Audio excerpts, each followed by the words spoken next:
हम्दो सना अल्लाह अहकमुल हाकिमीन के लिए,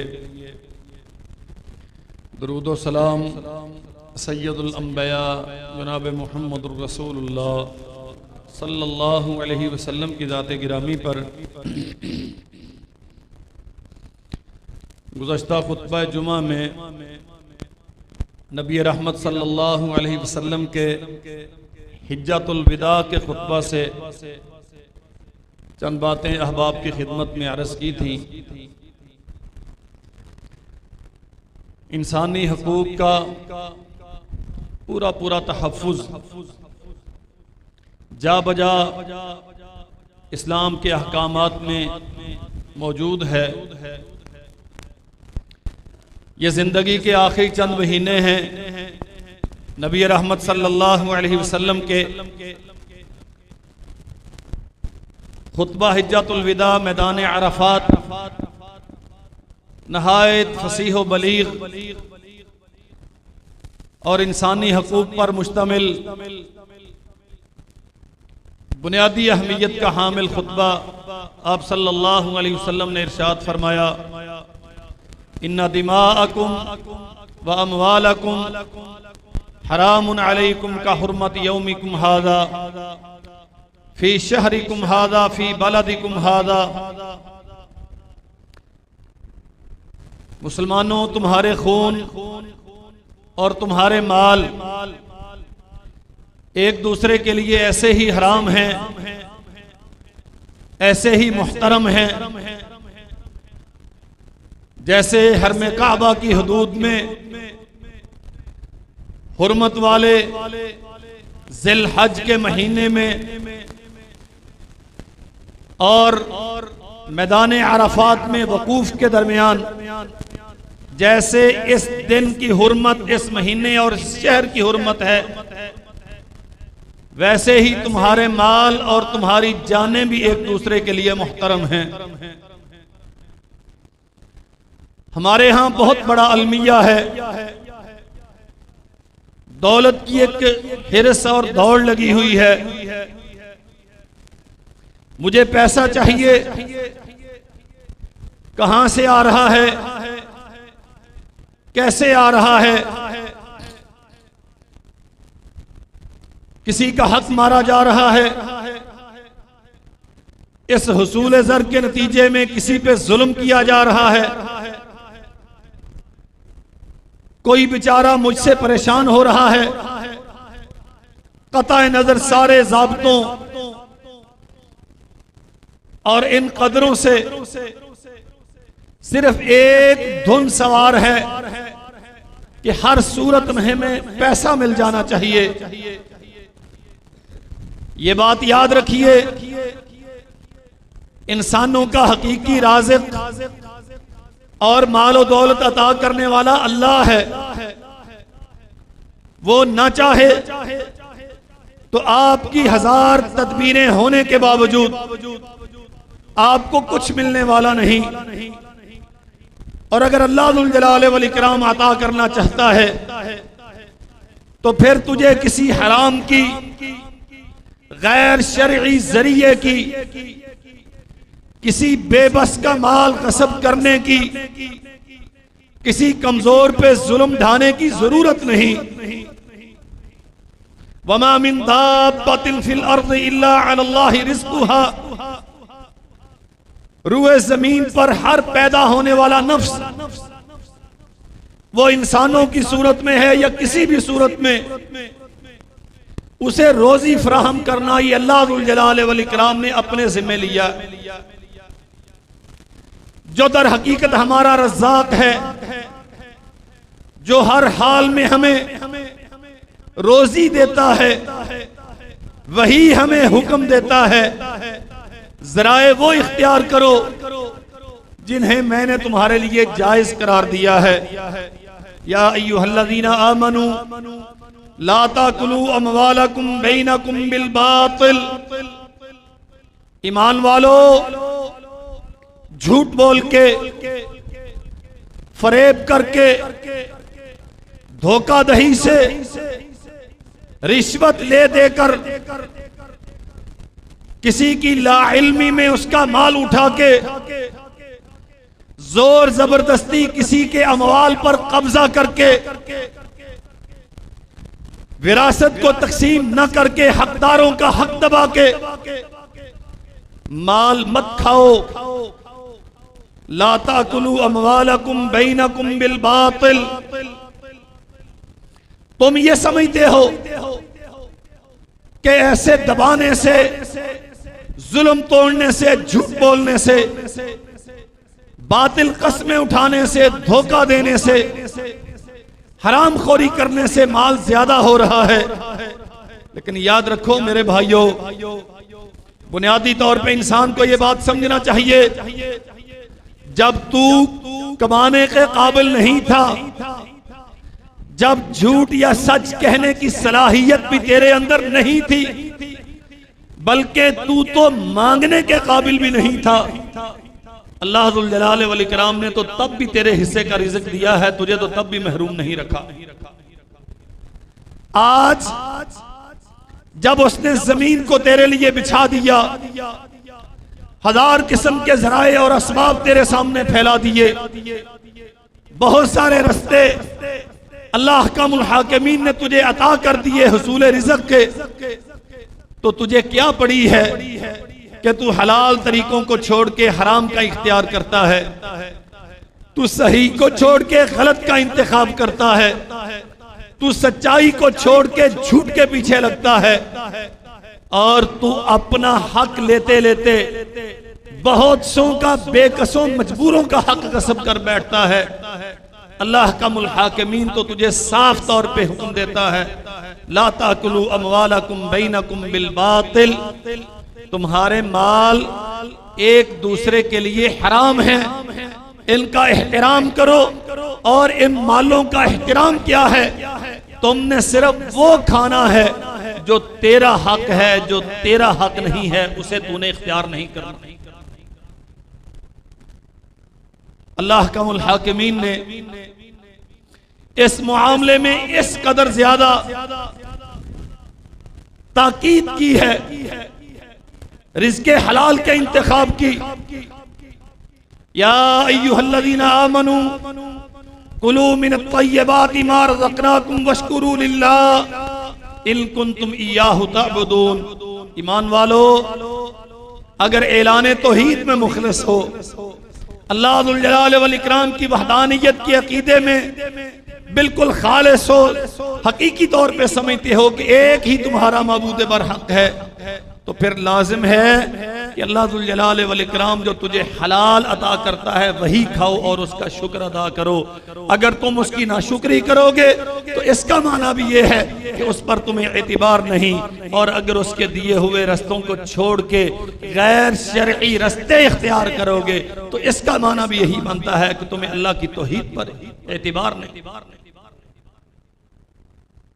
नबी करीम सल्लल्लाहु अलैहि वसल्लम ने फरमाया, कोई चीज लावारिस, कोई उसका वाली वारिस नहीं है, गिरी पड़ी चीज आपको मिल गई,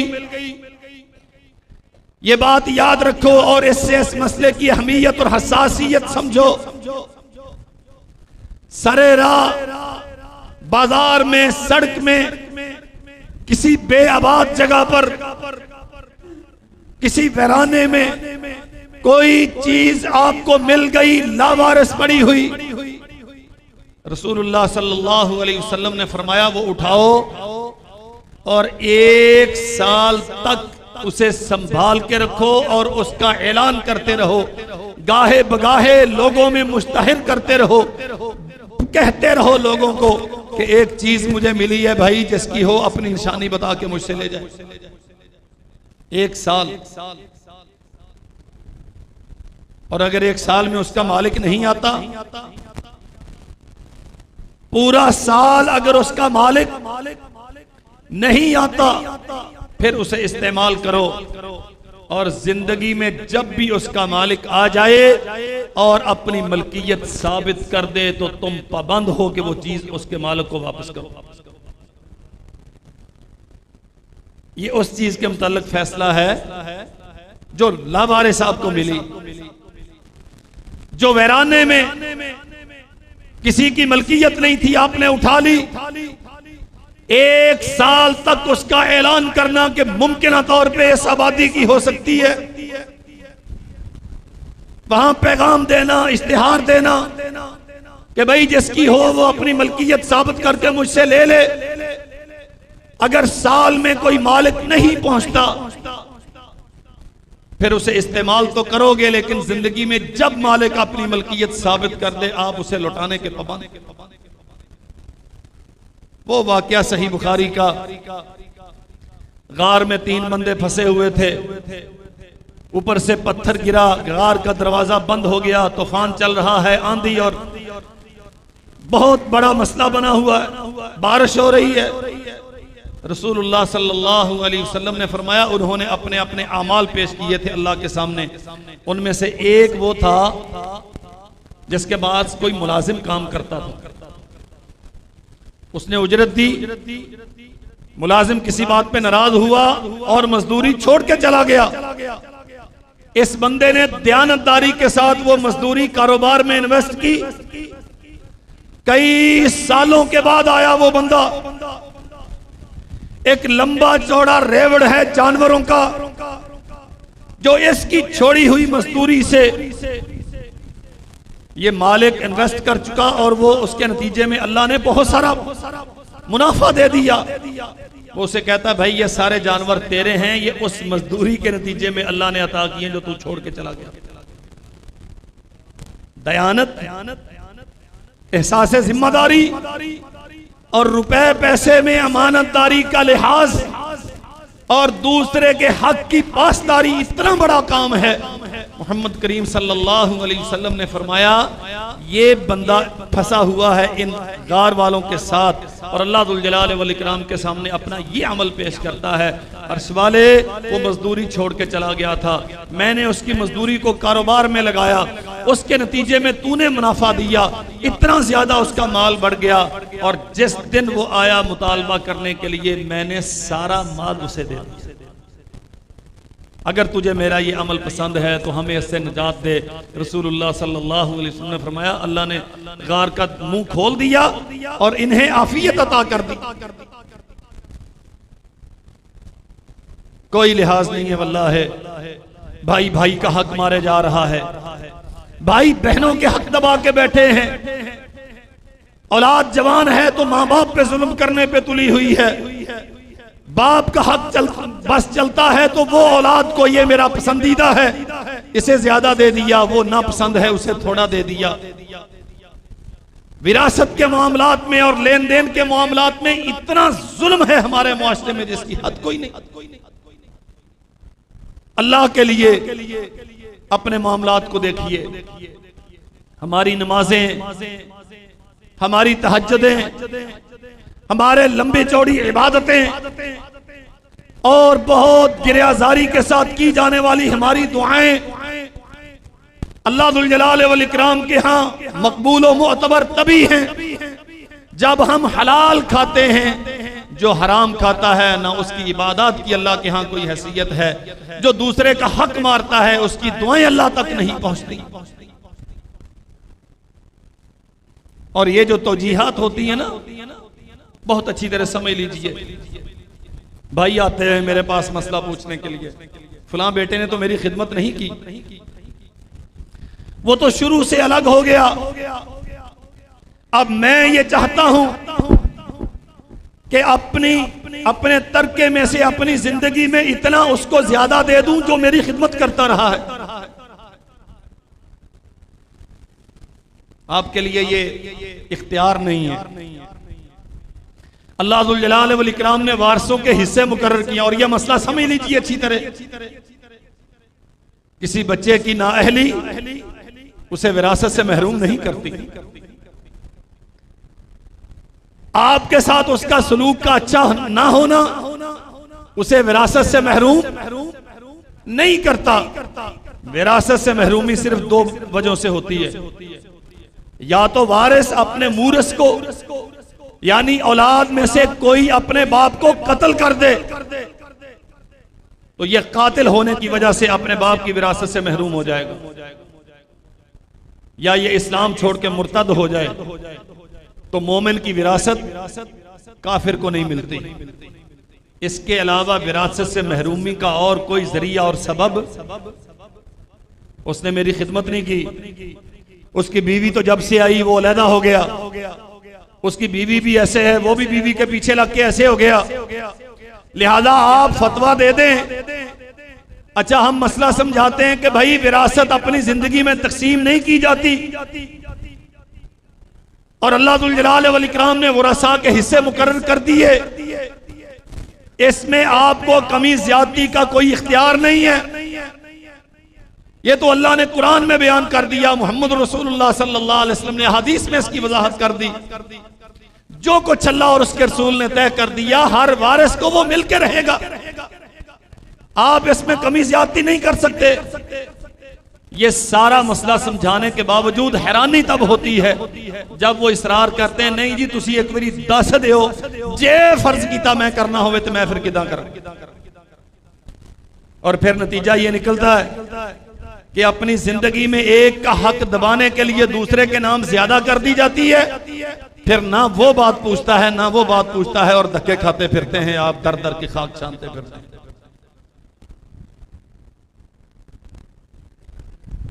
अल्लाह जुल जलाल वल इकराम ने वरसा के हिस्से मुकर्रर किए। और यहां यह मसला भी समझ लीजिए, हमारे मुआशरे में एक बहुत बड़ा अलमिया है बहनों का, वो भाइयों से हिस्सा नहीं मांगती, हिस्सा मांगेंगे तो नाराज हो जाएंगे, मुतालबा करेंगे मेके खत्म हो जाएंगे। याद रखो मेरे भाइयों, अगर आपकी बहन इस खौफ की वजह से आपसे हिस्सा नहीं मांगती और आप आज खुद उसे हिस्सा देने के लिए तैयार नहीं हैं, चाहे वो साइन कर दे, चाहे वो कह दे कि मैंने आपको छोड़ी, ये आपके लिए हराम है, और कयामत के दिन अल्लाह की बारगाह में आपका गिरेबान पकड़ा जाएगा। कभी भाई ने किसी भाई को जमीन छोड़ी है? भाई तो एक एक इंच के लिए मर जाते हैं, हमेशा बहनें ही भाइयों के लिए क्यों छोड़ती हैं? भाई तो एक इंच देने के लिए तैयार नहीं है। दीवार की बुनियाद कहां रखी जाएगी? यहां के यहां। इस बात पे झगड़ा होता है, सालों अदालतों के खाक छानते रहते हैं, चक्कर लगाते रहते हैं, एक इंच डेढ़ इंच इधर उधर करने के लिए तैयार नहीं होते। हमेशा बहनें ही भाइयों को क्यों देती हैं, भाई बहनों को क्यों नहीं देता?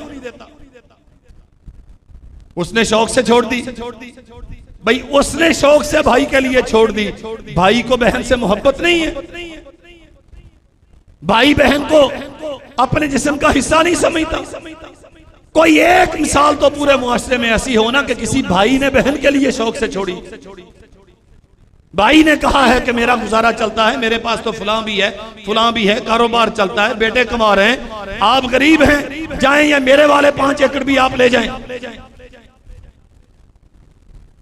ऐसी कोई मिसाल नहीं है। अगर नहीं है तो इसका माना यह है कि बहनें किसी दबाव के नतीजे में आपके लिए छोड़ती हैं, और भाई बड़े शौक से खाते हैं। फिर जी साड़ी पहनने लई नहीं भाई, उस बेचारी को मालूम है अगर मुतालबा करूंगी तो ये नाराज होगा, ये बाइकआउट कर देगा, बोलचाल बंद हो जाएगी, मिलना जुलना मौकूफ हो जाएगा।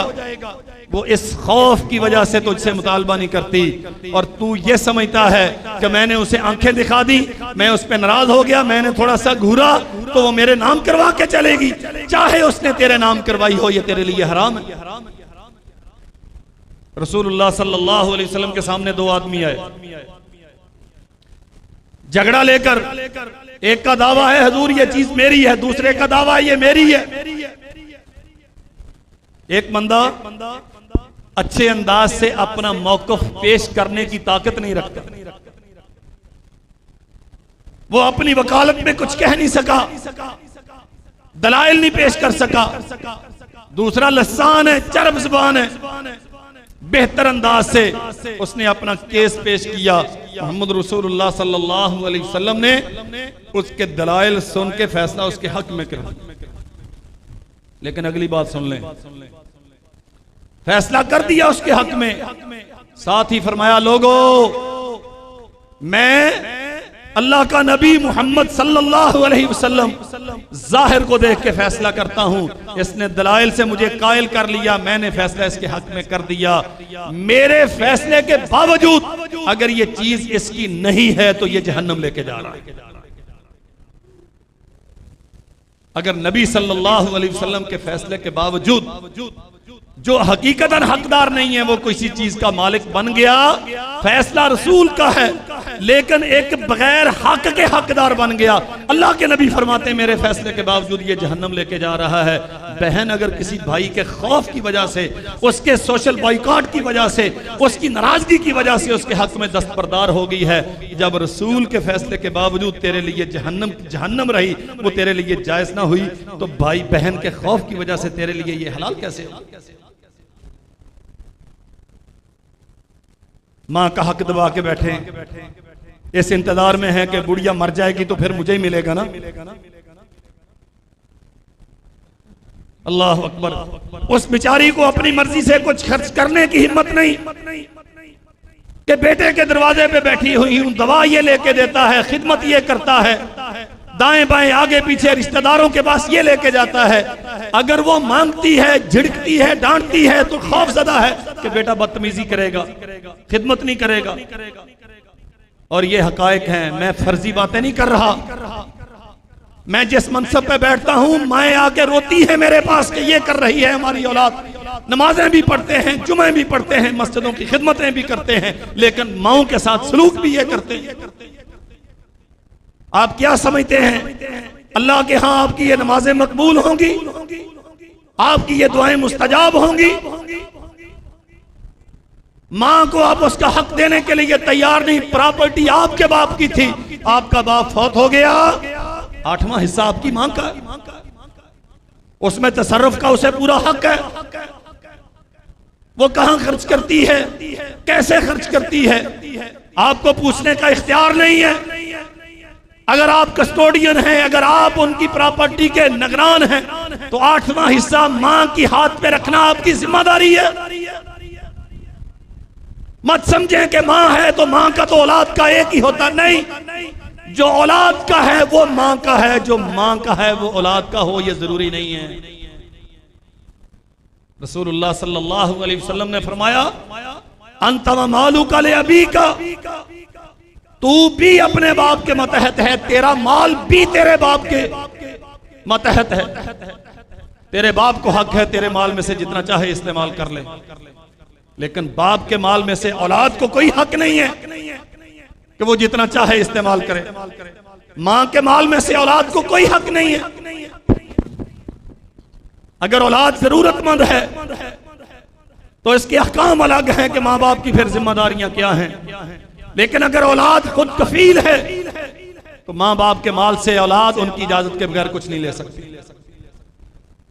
हाँ अलबत्ता औलाद के माल से मां बाप औलाद की इजाजत के बगैर भी ले सकते हैं, और विरासत बाप की मुंतकिल हुई औलाद को, उसमें से मां को महरूम कर दिया गया। तेनू रोटी चाहिए, कपड़ा चाहिए, तेनू मिली जाता, बैठी रह चुप करके साढ़े घर। तू किस चीज की औलाद है? उसने तुझे वजूद बख्शा है, तेरे दुनिया में आने का सबब तेरी मां बनी है।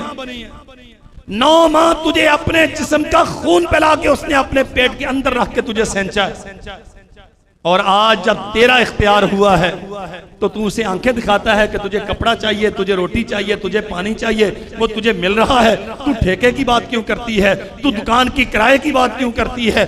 तू फसल की कीमत की बात क्यों करती है? कितना मिला है, ये तू क्यों पूछती हो?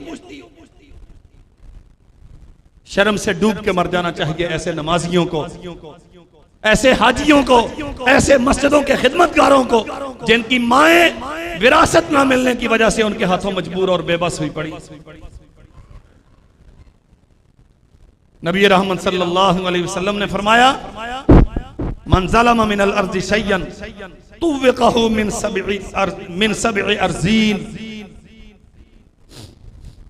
जो बंजा दुनिया में किसी की जमीन पे कब्जा कर लेता है, शैयन मामूली सी जमीन, तुव्विक़हु मिन सब'i अर्ज़ीन, क़यामत के दिन अल्लाह ज़ुल जलाल वल इकराम 7 जमीनों का तौक उसके गले में पहनाएगा।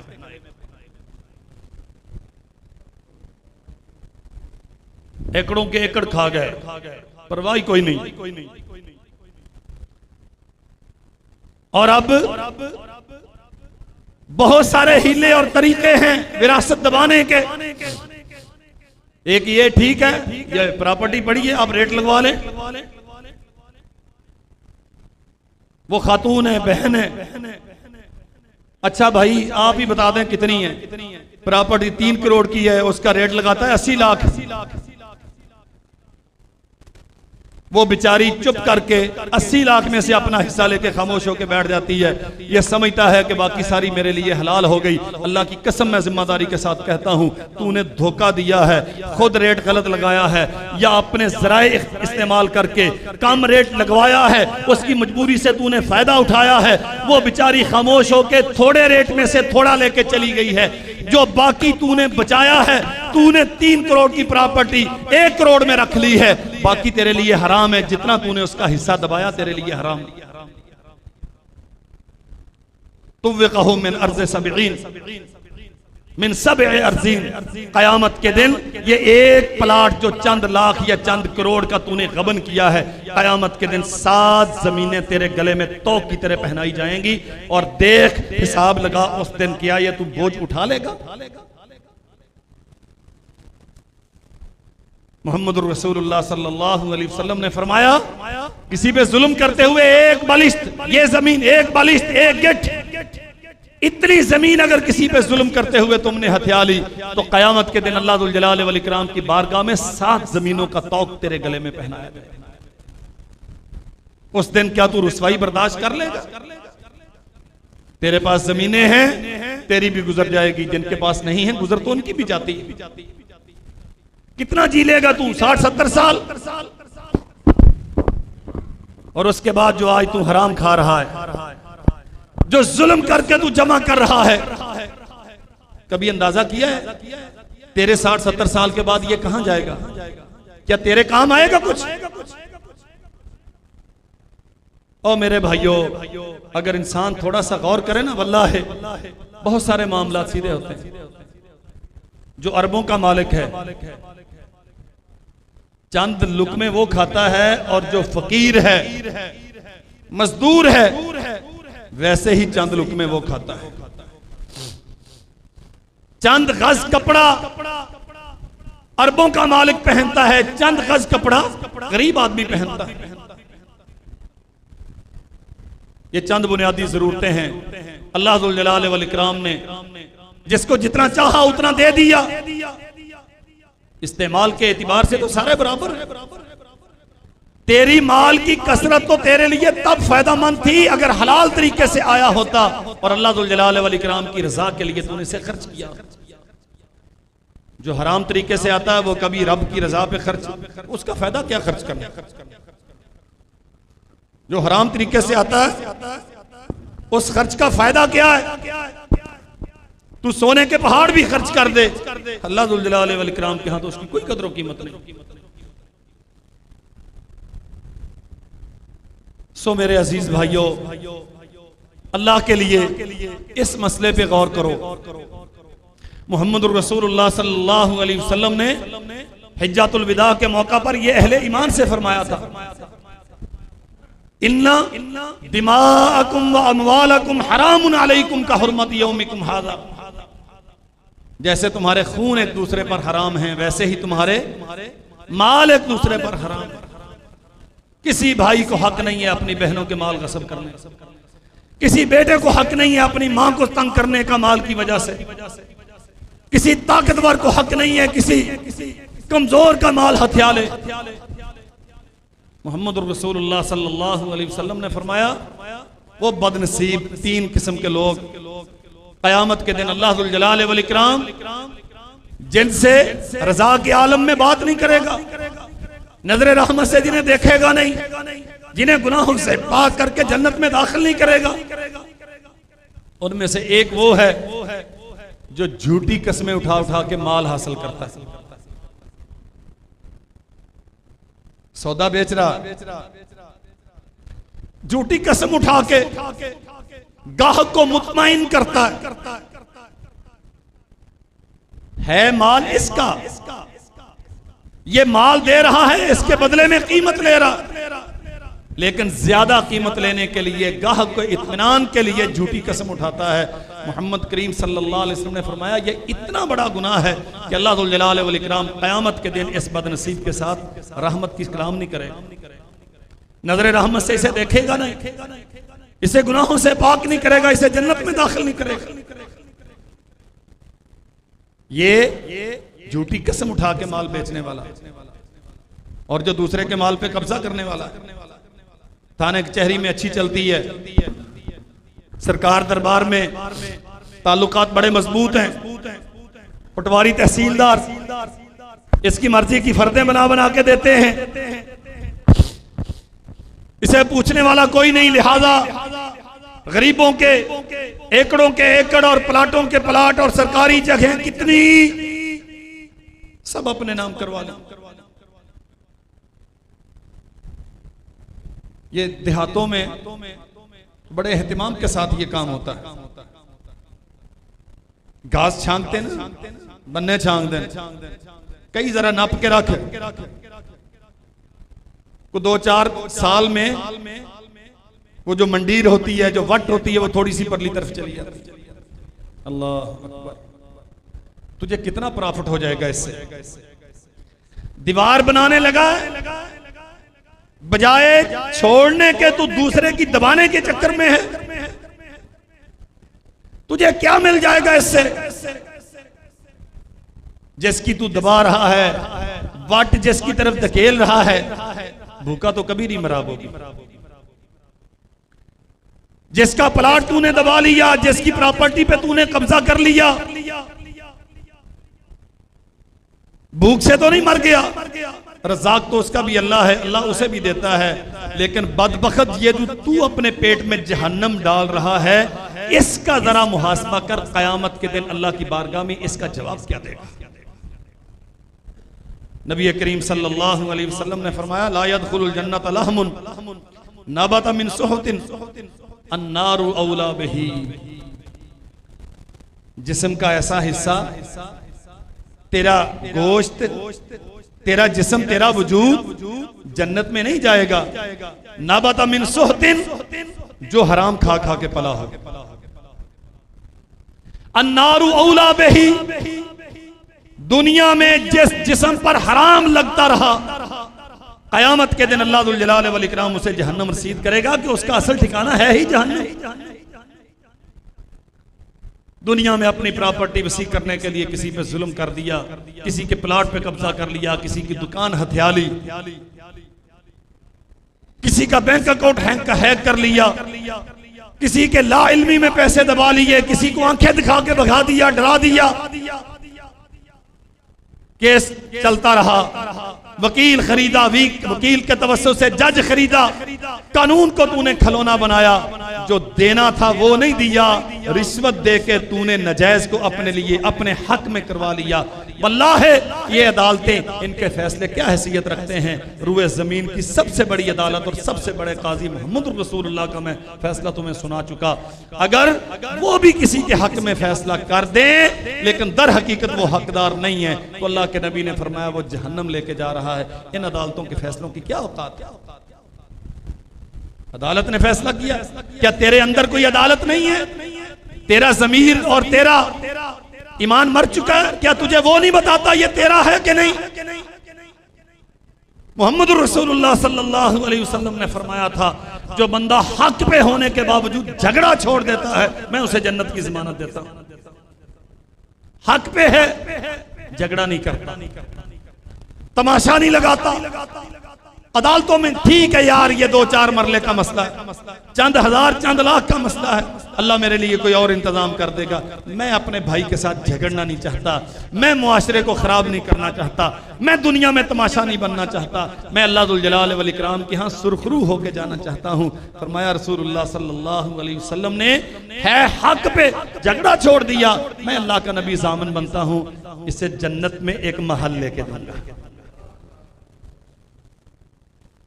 किस बात पे झगड़ा करते रहते हैं? मुहम्मदुर रसूलुल्लाह सल्लल्लाहु अलैहि वसल्लम ने फरमाया, वस्सारिक़ु वस्सारिक़तु फ़क़्तऊ ऐदियहुमा जज़ाअम बिमा कसबा नकालम मिनल्लाहि वल्लाहु अज़ीज़ुल हकीम। कुरान मजीद की आयत। मर्द या औरत जो चोरी करता है उसकी शरई हद क्या? फ़क़्तऊ ऐदियहुमा, चोर का हाथ काट दो। अल्लाहु अकबर। एक रुबो दिनार, दिनार का चौथा हिस्सा जिसने चोरी कर लिया और उसमें चोरी साबित हो गई, शरई गवाही से चोर साबित हो गया, इस्लामी कानून उसका हाथ काटता है। और जो 10-15 एकड़ अपने बहनों के खा गया, भतीजा था फूफियों की जमीन दबा गया, भाई था भाई का हक मार गया, अब्बा ने हमें जिंदगी में कह दिया था कि ये 2 करोड़ की दुकान जो कार्नर वाली है तेरी है, वो जो छोटी गली में है 45 लाख की वो छोटे की है, चूंकि उसने खिदमत नहीं की। अगर तेरे अब्बा ने कहा तो अब्बा भी पकड़ा जाएगा और तू भी पकड़ा जाएगा। अब्बा के कहने से तेरे लिए हलाल नहीं हो गया ये। अगर तू खैर खा है अपने अब्बा का और उससे बढ़ के अपना, तो फिर शरई उसूलों की बुनियाद पे इसे तकसीम कर। और यह बात समझ लो, अच्छी तरह समझ लो, तेरे बेटे की बदसलूकी उसे तेरी विरासत से महरूम नहीं करती। तेरे बाप ने अगर तेरी तालीम पे कम खर्च किया कि तेरा रुझान पढ़ने की तरफ नहीं था, और तेरे भाई की तालीम पे ज्यादा खर्च किया कि उसका रुझान पढ़ने की तरफ था, उस पे पैसा ज्यादा लगा, तो ये उसे हक से महरूम नहीं करता कि चूंकि उसने तालीम ज्यादा हासिल की है और मैं तो बहुत पहले से काम करने लग गया था, लिहाजा अब विरासत में डंडी मारी जाएगी। ऐसा नहीं होता। अगर सहूलतों की जरूरतों की तकसीम में माँ बाप ने जुल्म किया है, उसका जवाब वो देंगे। तेरी जिम्मेदारी है, अगर तेरा बाप फौत हो गया और इख्तियार तेरे पास आ गया, तो जितने शरई वारिस तेरे बाप के बनते हैं, जो हिस्सा शरीयत ने उनके लिए मुकर्रर किया है, उतना उतना उनमें तकसीम कर। जनाब मुहम्मद रसूलुल्लाह सल्लल्लाहु अलैहि वसल्लम फरमाते हैं, ला तुक़बलु सलातुन बिग़ैरि तहूरिन वला सदक़तुन मिन ग़ुलूलिन। अल्लाहु अकबर। ये अभी इस हज पे ना एक हमने वीडियो देखी,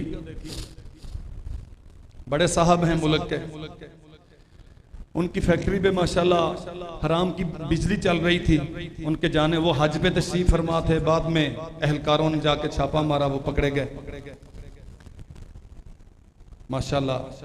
इसी फैक्ट्री के पैसे से हज करने गए ना, हर तीसरे महीने उम्रे पे जा रहे हैं, हर साल हज पे जा रहे हैं, और बड़ी शोहरत है, मुलाजमों को भी हज करवाते हैं, और फलां बेवा का भी छत बनवा दी, फलां की बेटियों के हाथ पीले कर दिए, उसके निकाह का जहेज का सारा सामान इसकी तरफ से गया। करता क्या है? हराम खारी करता है, मुल्की दौलत लूटता है, बेबसों की दौलत पे शब खून मारता है, जुल्म करता है। मोहम्मद करीम सल्लल्लाहु अलैहि वसल्लम ने फरमाया, लोगों याद रखो, जैसे वुजू के बगैर नमाज नहीं होती, वैसे ही हराम की दौलत से सदका कबूल नहीं होता। क्या क्या फायदा तुम्हारे इन हज्जों का? अल्लाह का मुल्हाकिमीन ने, अल्लाह अकबर, अय्युहन्नास इन्नल्लाह तय्यबुन ला यक़बलु इल्ला तय्यबा। मोहम्मद रसूलुल्लाह सल्लल्लाहु अलैहि वसल्लम उम्मत को खुतबा दे रहे हैं, लोगों अल्लाह पाक है, अल्लाह तय्यब है, और तुमसे पाक चीजें ही कबूल करता है, चूंकि अल्लाह खुद पाक है, नापाक चीजें अल्लाह को कबूल अल्लाह के नबी नापाक चीजें क्या हैं? फरमाया व इन्नल्लाह अमरल मुमिनीन बिमा अमर बिहिल मुरसलीन, अल्लाह जुल जलाल वल इकराम ने वही हुक्म मोमिनों को दिया है जो हुक्म रसूलों को दिया। फकाला या अय्युहर रुसुल कुलू मिनत तय्यबाति वअमलू सालिहन इन्नी बिमा तअमलून अलीम। ओ मेरे रसूलो, कुलू मिनत तय्यबात, हलाल का खाओ, पाकीज़ा खाओ। किसी का हक मार के, किसी की विरासत छुपा के, बिजली चोरी करके, टैक्सेस दबा के, किसी गरीब की, पड़ोसी की प्रॉपर्टी दबा के, किसी के प्लाट पे कब्जा करके, कोई भूल गया उसके पैसे न लौटा के कि अब भूल गया है। अल्लाह अकबर। बैंकों से सूद ले लेके, पड़ोसियों के हक मार मार के, ये मत खाओ। पकीज़ा खाओ, वअमलू सालिहन, नेक अमल करो। अल्लाह ताला जानता है जो तुम करते हो। अल्लाह अकबर। या अय्युहल्लज़ीना आमनू कुलू मिनत तय्यबाति, कुलू मिन तय्यबाति मा रज़क़नाकुम वश्कुरू लिल्लाह। यही हुक्म अल्लाह ने रसूलों को दिया, पकीज़ा खाओ। यही हुक्म अहले ईमान को दिया, पकीज़ा खाओ। और साथ ही फरमाया रसूलुल्लाह सल्लल्लाहु अलैहि वसल्लम ने सुम्मा ज़करा रजुल युतीलु सफर अशअसा अकबरा, लंबा सफर करके एक बंदा बैतुल्लाह में पहुंचा।